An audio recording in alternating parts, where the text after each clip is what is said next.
Hey y'all, it's Mikey. Welcome to the farm. I apologize. My voice is scratchy. It is wee hours on Thanksgiving morning. I have not been to bed yet. And I apologize. I wanted to get this video out to y'all last night. I know that a lot of you are trying to spend time with your loved ones and your family for Thanksgiving. But at the same time, I know most of you are home and hopefully will be able to see this video. Y'all, I have a written message that I want to read to y'all. But before I begin, I do want to wish each and every one of you a happy Thanksgiving. I've been stewing for hours on some information I received concerning our Western North Carolina neighbors, and I have attempted several times to do a video, but I am mad as fire. And after several attempts, I could not seem to get my message across to you clearly. Therefore, I decided to stop and take the time to gather my thoughts together and type out this message for y'all. I will warn you that there are a lot of things that I am going to say in this video that some of you may not want to hear. And if that's the case, you need to scroll on by now. I want you to know that I am not forcing this on anyone, and I am merely exercising my right as an American citizen to voice my concerns and my stance. I hope you too will join me. I want y'all to know that I am taking a stand and will no longer be supporting the state of North Carolina until their state government starts helping its own residents that have been hit so hard by the recent hurricane. I will no longer support a state that cannot help and support its own people.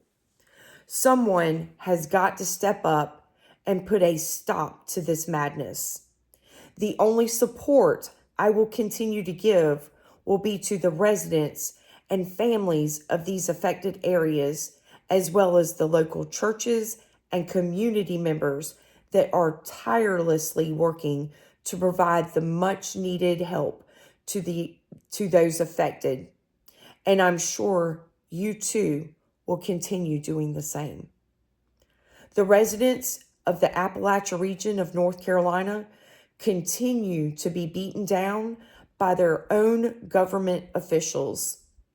These people are trying to rebuild their lives and get back to some type of normalcy. They have been desperately trying to clean up and rebuild their homes before the winter came upon them, but their efforts seem to be going in vain. Most of these residents have been told that their homes have been condemned after the efforts of cleanup began.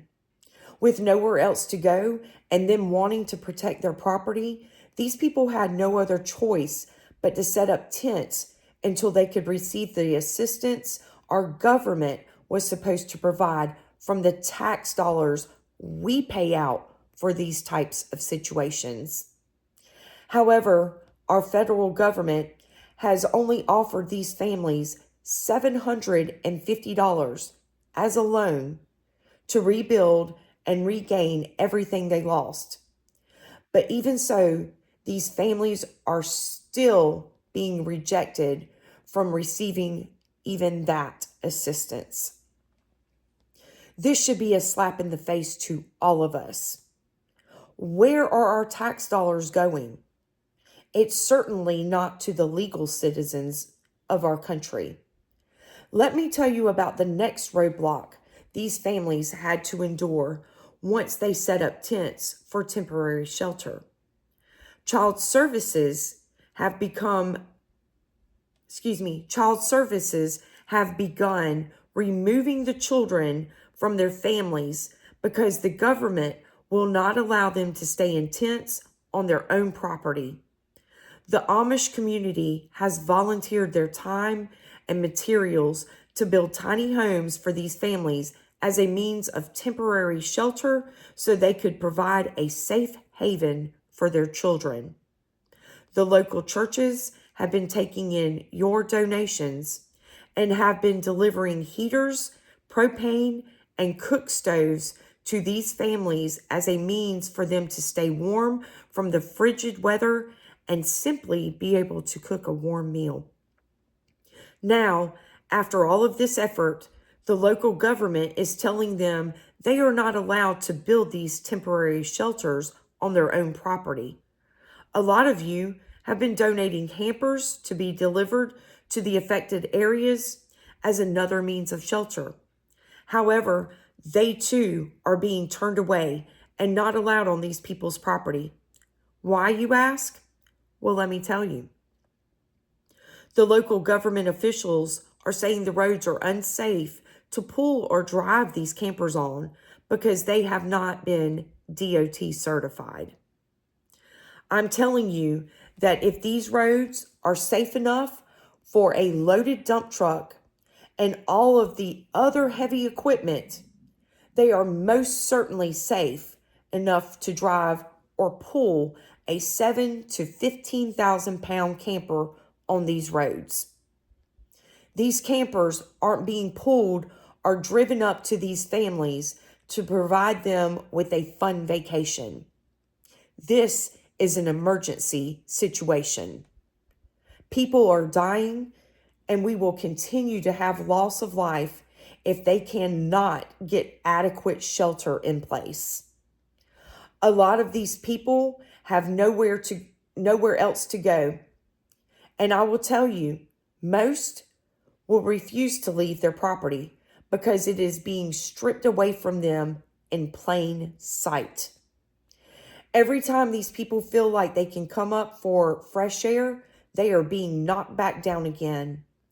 They can't win for losing, and it's the local, state, and federal government that is making it such a struggle for them. So when exactly did we give the government so much control? If we sit back and do nothing, it will be you and me next. Our government keeps pushing to see what they can get by with. And as long as we continue to sit back and do nothing, they will keep pushing and taking what is rightfully ours. And how do you help, you ask? How do we stop all this madness? Well, I certainly can't do it alone. But together, if we remain united, we can remove these roadblocks and be the backbone and support for these people. And it is very simple. We need to band together and boycott any tourism in the state of North Carolina. We need to stop all tourism and no longer give the state of North Carolina your hard-earned money on gas, food, shopping, and entertainment. When you plan vacation time with your family, choose somewhere else to go. If you have to travel to or through North Carolina, fill up your tank before you cross the state line and fill back up as soon as you cross over the state line. Do not give the state itself any more than you have to.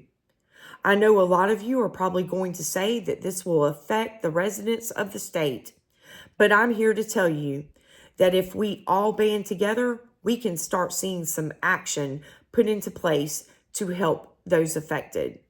History tells us so. It only took the government 15 days to settle the Montgomery bus boycott. What our government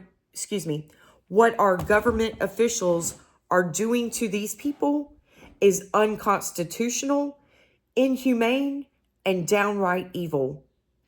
Another way you can help?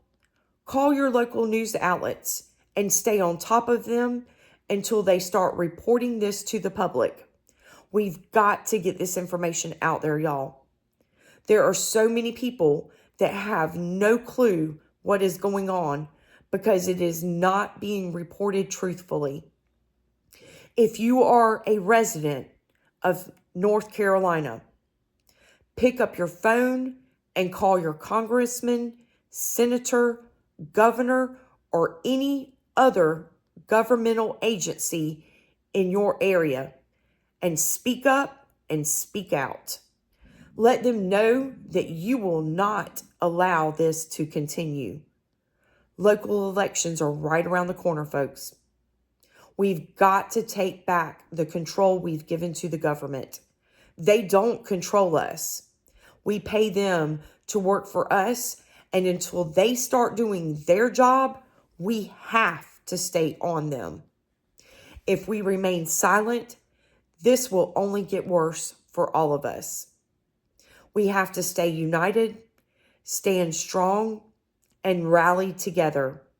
Let the state of North Carolina's government start feeling the pinch in their pocketbook.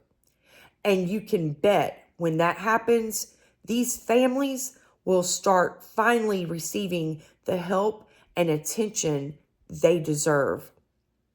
We are these families' last hope. We cannot let them down. Take a stand with me and let your voice be heard so those affected can be heard. If we just sit back and do nothing, we too have blood on our hands. We have to keep sending in our donations, volunteering our time, and most of all, our continued prayers. When you donate your money and other items, do not send them to any type of government-funded agency. The best places to donate are through the local churches in the area. We will continue to post updated information from other channels that reside in the area and have boots on the ground. Deep River Farm reached out to me and asked that I share the following information with you. If you or anyone you know that is in these affected areas and are in need of a heater or propane, contact Bethel Wesleyan Church in Flat Rock. They have heaters and propane for you and your family. I will put all of this information in the description of this video and ask that you follow Deep River Farms YouTube channel for any updates and further needs for these families. They are doing some awesome things and working with several churches in the area and have started Project for Santa for the children in the Appalachia area. If any of you would be interested in adopting a family, they have been vetting families that are in dire need of our help. I know a lot of you think that when Trump gets in office, he is going to get all this mess straightened out. But I'm telling you now, Trump is not the savior here. Please understand that if the state refuses federal assistance, there is nothing Trump can do. And to be quite honest, with the mess this current administration is leaving, Trump already has enough fires to put out. He can't clean house by himself. Let's unite, let's rally, and let's stand up and fight for our rights and the rights of our Appalachian neighbors. We can't back down. Boycott tourism in North Carolina. Thank y'all for listening and taking a stand with me.